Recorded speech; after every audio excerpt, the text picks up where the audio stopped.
Mula. Ki ko do Dulu. Apa lu? Jadi tak tu kiruan. Oi. Ya teh. Ya Lalitanya ndak teh makan dari tadi.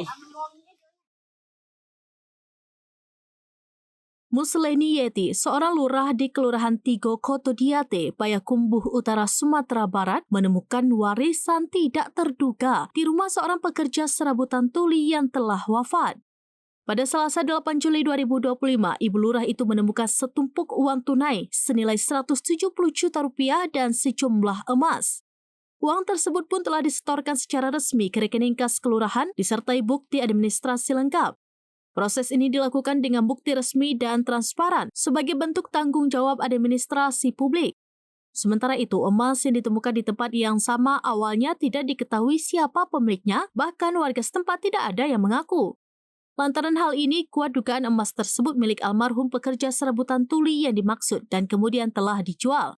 Adapun seluruh hasil penjualan disumbangkan untuk pembangunan masjid setempat tanpa potongan sepeser pun.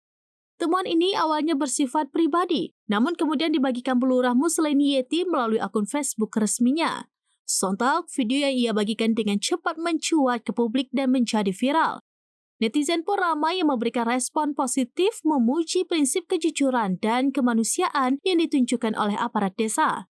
Tidak hanya itu, netizen juga mendoakan almarhum yang tidak pernah menyangka bisa meninggalkan warisan besar meski hidupnya sederhana. Kisah ini menjadi inspirasi, menunjukkan bahwa transparansi dan niat baik dari pejabat publik mampu mempererat ikatan sosial dan membangun kepercayaan. Kadang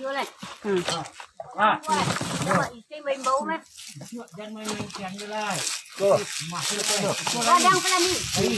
Onde. Ipon yang burulah. Jadi lah bu. Makanlah Pak Terakhir. Makanlah. Download Tribun X sekarang. Menghadirkan lokal menjadi Indonesia.